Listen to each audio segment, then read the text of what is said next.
Assalamualaikum warahmatullahi wabarakatuh. Saya Vina Friana Heriadi dari kelas 12 IPA 3 akan melakukan praktikum kimia percobaan asam basa.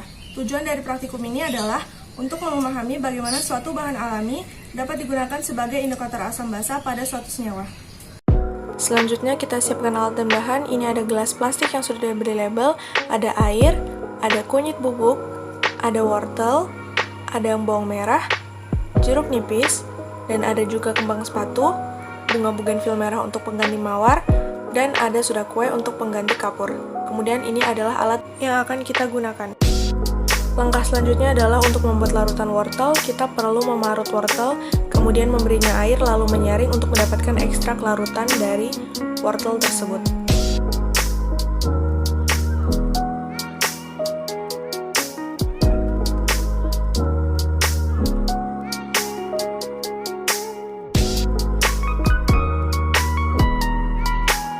Nah, ini adalah hasil dari larutan wortel.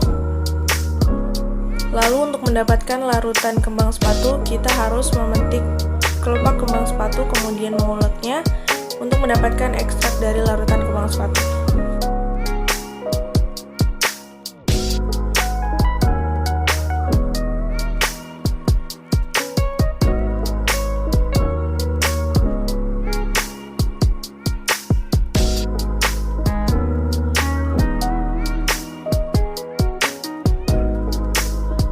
Nah, ini adalah hasilnya. Selanjutnya kita membuat larutan bunga bugenvil merah. Seharusnya menggunakan bunga mawar merah, akan tetapi bisa diganti dengan bugenvil merah. Sama seperti sebelumnya, kita mengulek, memberikan air, lalu menyaring untuk mendapatkan larutan dari ekstrak bunga bugenvil merah.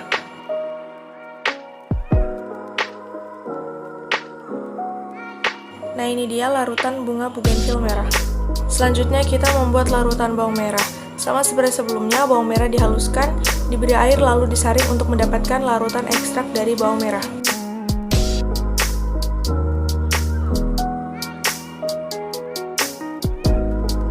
Ini hasil dari larutan bawang merah. Bahan selanjutnya adalah larutan kunyit. Karena kunyit yang saya pakai sudah berbentuk bubuk, maka langsung saja diberi dengan air, lalu diaduk untuk mendapatkan ekstrak larutan kunyit.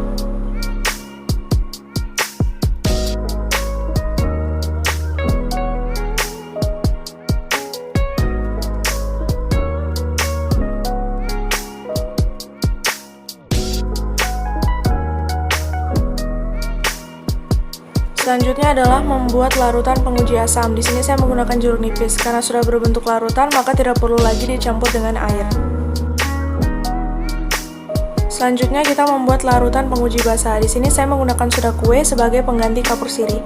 Sama seperti kunyit bubuk, karena sudah berbentuk bubuk, maka langsung saja diberi dengan air dan dilarutkan untuk mendapatkan larutan ekstrak soda kue.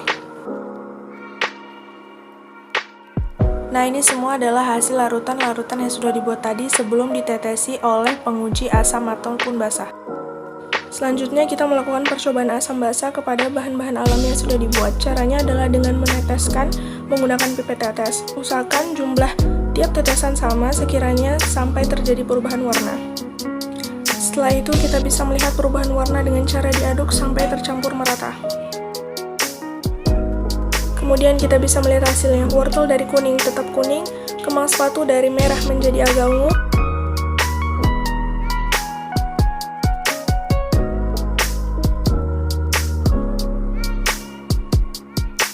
bugenvil merah dari ungu menjadi ungu agak muda, bawang merah dari merah menjadi merah muda, dan yang terakhir adalah bahan kunyit dari orange menjadi kuning. Kemudian selanjutnya adalah percobaan basah. Sama seperti sebelumnya, kita meneteskan menggunakan pipet tetes. Usahakan jumlah tiap tetesan sama sampai sekiranya terjadi perubahan warna.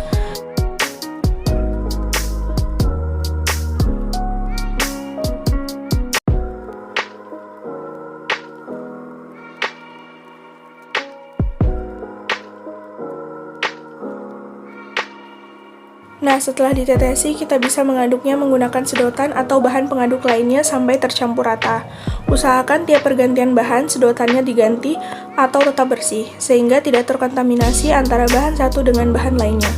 Wortel dari kuning menjadi kuning agak muda, kembang sepatu dari merah menjadi hijau, bugenvil merah dari merah tetap merah, bawang merah dari merah menjadi coklat, kunyit dari orange menjadi agak merah. Nah, ini adalah hasil dari ekstrak bahan alami yang sudah ditetesi dengan asam maupun dengan basah. Nah, jadi kesimpulannya, bagaimana suatu bahan alami dapat dijadikan indikator asam basa dalam suatu senyawa? Semakin kuat asam, maka akan berwarna kemerahan. Nah, semakin kuat basa, maka akan berwarna hijau kebiruan. Dari praktikum ini dapat saya simpulkan, bahan mana yang bisa dijadikan indikator baik maupun buruk dalam indikator asam basa. Wortel tidak bisa dijadikan indikator. Mengapa? Karena tidak mengalami perubahan warna yang signifikan. Sedangkan bunga bugenvil, bunga kembang sepatu, kunyit, dan bawang merah bisa dijadikan indikator asam basa yang baik karena mengalami perubahan warna yang signifikan dari sebelum ditetesi maupun setelah ditetesi oleh penguji asam basa. Demikian itu hasil praktikum dari saya. Terima kasih. Wassalamualaikum warahmatullahi wabarakatuh.